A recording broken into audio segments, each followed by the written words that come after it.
जय सिया राम। नीलांबुज श्यामल कोमलांगम सीता समारोपित वाम भागम पाणौ महासायक चारु चापं नमामि रामं रघुवंशनाथम। भवानी शंकरौ वंदे श्रद्धा विश्वास रूपिणौ याभ्यां विना न पश्यन्ति सिद्धा स्वान्तस्थमीश्वरम्। अतुलित बलधामं हेमशैलावदेहं धनुजवन कृशानुं ज्ञानी नाम गगण्यम्। सकल गुण निधानम वानरानामधीशं रघुपति प्रिय भक्तम वात जातम नमामि। बंदौ गुरुपति कंज कृपा सिंधु नर रूप हरि महामोह तम पुंज जासु वचन रवि कर निकट। जय सिया राम। मानसामृत के अगले भाग में आपका फिर से स्वागत, फिर से जय सिया राम। पिछले पाठ में हमने बालकांड के दोहा संख्या 315 तक का पाठ किया था। अब 315 यहां पर हमने ये देखा था कि बारात, श्री राम की बारात अयोध्या पहुंच चुकी है। जगह जगह सखियां उनके बारे में जो वार्ता कर रही है कि राजा दशरथ के साथ 2 और कुमार आए हैं, जैसे राम हैं वैसे ही भरत हैं और लक्ष्मण की तरह ही बिल्कुल शत्रुघ्न दिखते हैं। वे उनकी उपमा खोज रहे हैं, लेकिन उपमा कहीं कोई उनके लायक मिल नहीं रही है। सभी स्त्रियां ब्रह्मा जी से अंचल पसार कर विनती करती हैं कि चारों भाइयों का ब्याह यहीं हो जाए तो हमारा मनोरथ पूर्ण हो जाए। सभी सखियां एक दूसरे से कहती हैं कि त्रिपुरारी शिव जी सारे मनोरथ को पूर्ण करेंगे। सीता जी के स्वयंवर में जो राजा आए थे उन्होंने चारों भाइयों को देखकर सुख पाया और फिर श्री राम के गुणों का गान करते हुए अपने अपने घर गए। कुछ दिन इस तरह से बीता।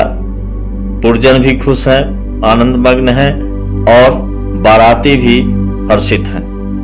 इस तरह से वह शुभ दिन आ गया जब शुभ मुहूर्त श्री राम और सीता के विवाह का जो मुहूर्त है वो होने को है, वह मुहूर्त आ गया। तो ये हेमंत ऋतु के अगहन महीने के में ग्रह, तिथि, नक्षत्र, योग, वार सभी जब अनुकूल थे तो उस मुहूर्त को निकालकर ब्रह्मा जी ने शोध कर उस पर विचार किया और वह मुहूर्त लग्न पत्रिका लेकर नारद जी के हाथों जनक जी के पास भेजा। यहां मिथिला के ज्योतिषियों ने वही मुहूर्त निकाल के रखा था। लोगों ने सुना, कहा कि हमारे ज्योतिषी तो विधाता है। इस तरह से सुंदर समय जब आया तब सतानंद जी मंत्री जी को बुला के कहते हैं कि अब विलंब क्यों कर रहे हैं और अब जाकर बाराती को, महाराज दशरथ को बाराती समेत बुला लाइए।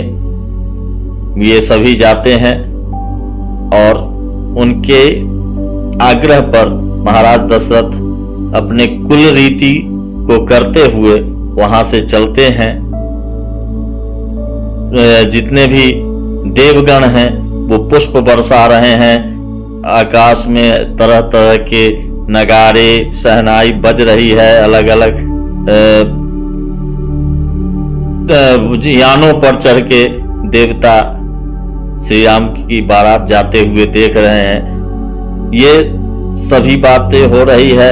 ब्रह्मा जी को आश्चर्य हुआ कि इस पूरे में मेरी करनी, मेरी कीर्ति, मेरी रचना तो कुछ है ही नहीं।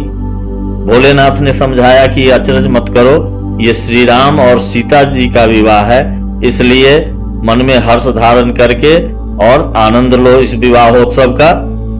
तो इस तरह से भोलेनाथ आगे आगे अपने नंदीश्वर पर चल देते हैं।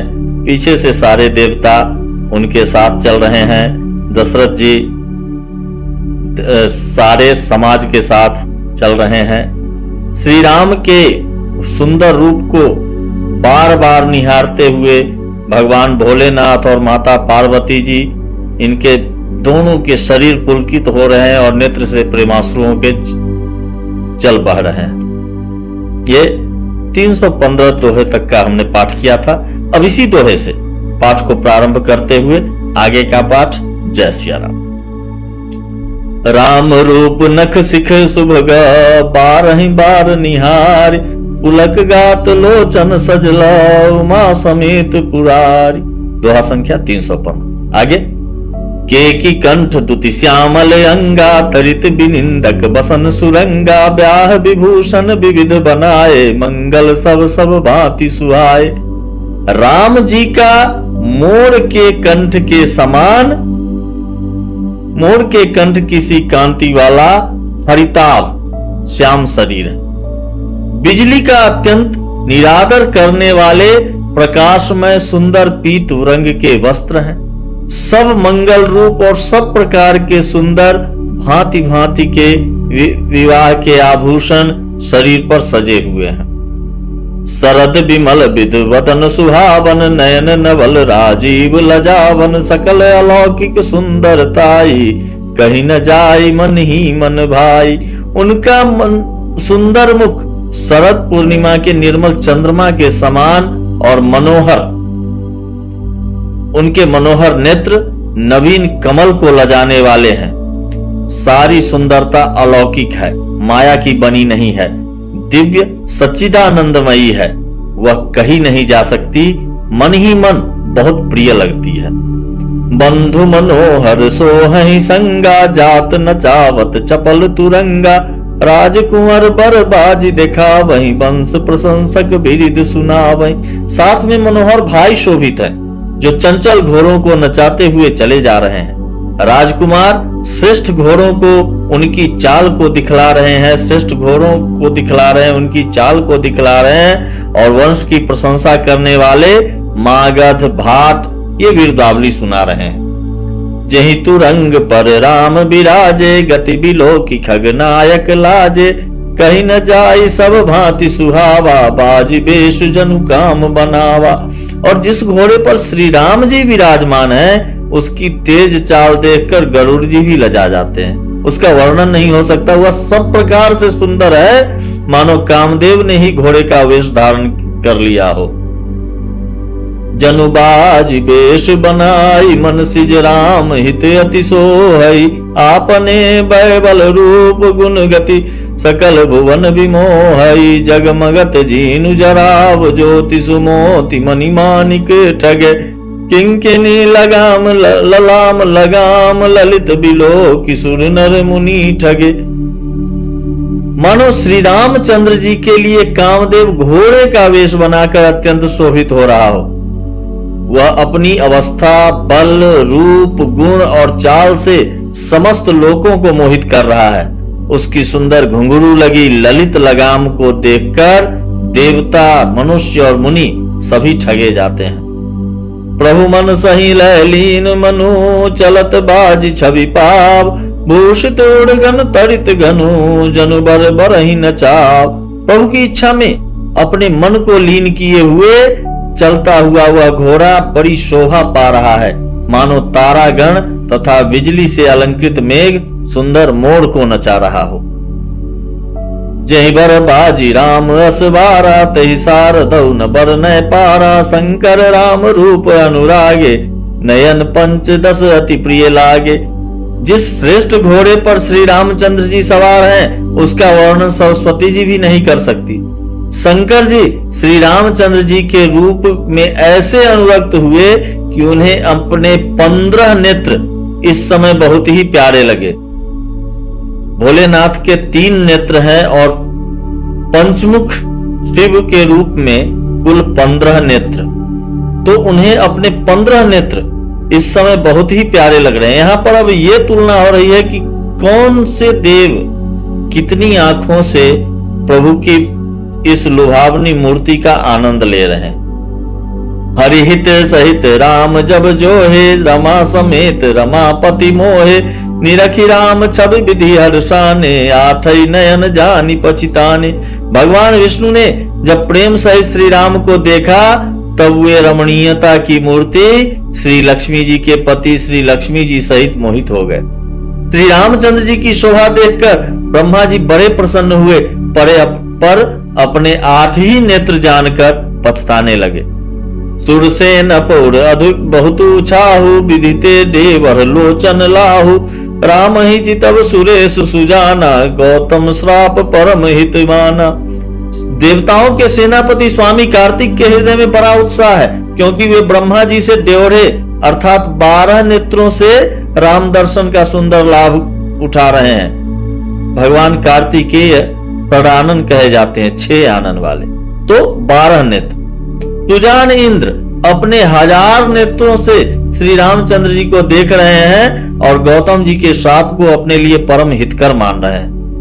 देव सकल सुरपति ही सिहाही, आज पुरंदर समको नाही, मुदित देवगण राम ही देखी, नृप समाज दुहु हर्ष विशेषी।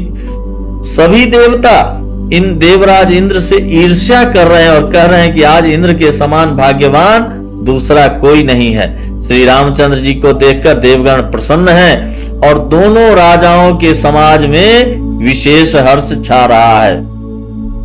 अति हर्ष राज समाज दुह दिशि बंधु भी बाजहि घनी, बरसहि सुमन सुर हरसि कहि जय जयति जय रघुकुल मणि। ए भांति जानी बरात आवत बाजने बहु बाजहि, रानी सुहासिनी बोली परिछन हेतु मंगल साजहि। दोनों ओर से राज समाज में अत्यंत हर्ष है और बड़े जोर से नगारे बज रहे हैं। देवता प्रसन्न होकर और रघुकुल मणि श्री राम की जय हो जय हो जय हो कहकर फूल बरसा रहे हैं। इस प्रकार बारात को आती हुई जानकर बहुत प्रकार के बाजे बजने लगे और रानी सुहागिन स्त्रियों को बुलाकर परछन के लिए मंगल द्रव्य सजाने लगी। सजी आरती अनेक विधि, मंगल सकल संवार, चली मुदित परिछन करना, गजगामिनी बर नारी। अनेक प्रकार से आरती सजकर और समस्त मंगल द्रव्यों का को यथा योग्य सजाकर गजगामिनी उत्तम स्त्रियां, गजगामिनी हाथी की सी चाल वाली उत्तम स्त्रियां आनंद पूर्वक परिछन के लिए चली।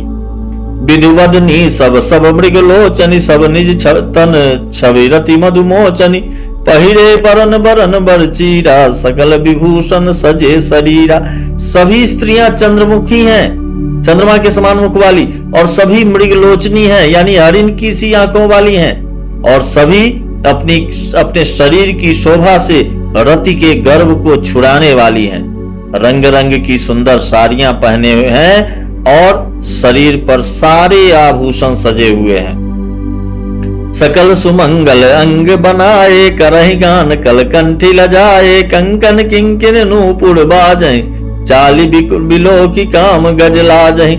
समस्त अंगों को सुंदर मंगल पदार्थों से सजाए हुए वे कोयल को भी लजाती हुई मधुर स्वर से गान कर रही हैं।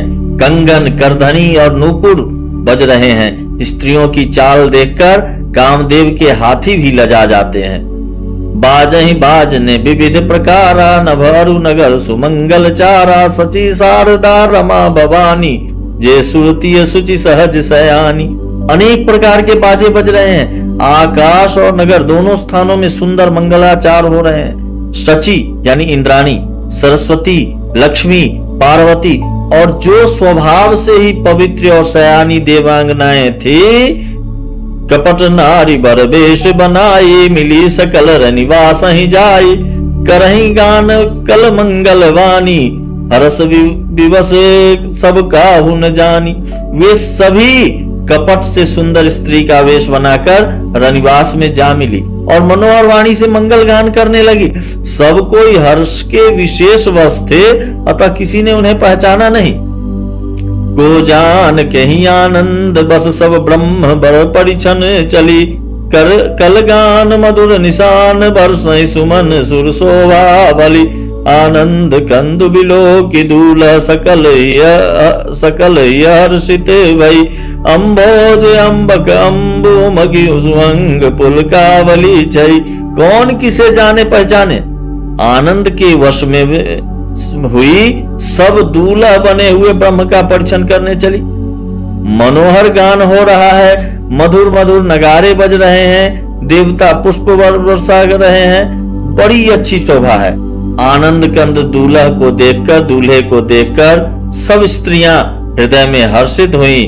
उनके कमल सरीखे नेत्रों में प्रेमाश्रुओं का जल उमड़ आया और सुंदर अंगों में पुलकावली छा गई।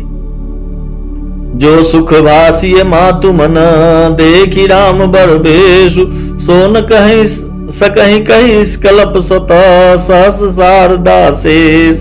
श्री रामचंद्र जी का वर वेश देखकर सीता जी की माता सुनैना जी के मन में जो सुख हुआ, उसे हजारों सरस्वती और शेष जी 100 कल्पों में भी नहीं कह सकते, अथवा लाखों सरस्वती और शेष लाखों कल्पों में, लाखों सरस्वती और शेष लाखों कल्पों में भी नहीं कह सकते। नयन नीर हटि मंगल जानी, परिछन करहि मुदित मनुरानी, वेद विदित अरुकुल आचारु, किन्न भली विधि सब व्यवहारु। मंगल अवसर जानकर नेत्रों के जल को रोके हुए रानी प्रसन्न मन से परिछन कर रही हैं। वेदों में कहे गए हुए और कुलाचार के अनुसार सभी व्यवहार रानी ने भली भांति किए। पंच शबद धुनि मंगल गाना, पट पावरे परहि विधि नाना, करे आरती अरग तिन दिन्ना, राम गमन मंडप तब किन्ना। पंच शब्द तंत्री, ताल, झांझ, नगारा और तुरी, इन 5 प्रकार के बाजों के शब्द को पंच शब्द। पंच ध्वनि, वेद ध्वनि, बंदी ध्वनि, जय ध्वनि, शंख ध्वनि और हुलू ध्वनि और मंगल गान हो रहे हैं। पंच शब्द, पंच ध्वनि और मंगल गान हो रहे हैं। नाना प्रकार के वस्त्रों के पावड़े पड़ रहे हैं। उन्होंने आरती करके अर्घ्य दिए, रानी ने आरती करके अर्घ्य दिया। तब श्री रामचंद्र जी ने मंडप में गमन किया। दशरथ सहित समाज विराजे, विभव बिलोकी लोकपति लाजे, समय समय सुर बरसहि फूला, शांति पढ़हि महिषुर अनुकूला। दशरथ जी अपनी मंडली सहित विराजमान हुए। उनके वैभव को देखकर लोकपाल भी लजा गए। समय समय पर देवता फूल बरसाते हैं और भूदेव ब्राह्मण समयानुकूल शांति पाठ करते हैं।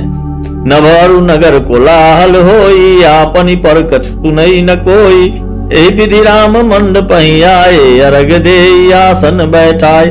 आकाश और नगर में शोर हो रहा है, शोर मच रहा है, अपनी पराई कोई कुछ भी नहीं सुनता। इस प्रकार श्री रामचंद्र जी मंडप में आए और अर्घ्य देकर आसन पर बैठाए गए। बैठारी आसन आरती करी निरखी, बड़ु सुख पावहि, मणि बसन भूषण भूरि बारहि, नारी मंगल गावहि। ब्रह्मादि सुरवर विप्र वेश बनाई, कौतुक देखहि, अवलोकि रघुकुल कमल, रवि छवि सुफल जीवन लेखहि। आसन पर बैठाकर आरती करके दूल्हे को देखकर स्त्रियां सुख पा रही हैं। वे ढेर के ढेर मणि, वस्त्र और गहने निछावर करके मंगल गा रही हैं। ब्रह्मा आदि श्रेष्ठ देवता ब्राह्मण का वेश बनाकर कौतुक को देख रहे हैं। वे रघुकुल रूपी कमल को प्रफुल्लित करने वाले सूर्य श्री रामचंद्र जी की छवि देखकर अपना जीवन सफल जान रहे हैं। नाऊ बारी भाट नट राम निछावर पाई, मुदित रसी सही नाई सिर हरस न हृदय समाय। नाई, बारी, भाट और नट श्री रामचंद्र जी की निछावर पाकर आनंदित हो सिर नवाकर आशीष देते हैं। उनके हृदय में हर्ष समाता नहीं है।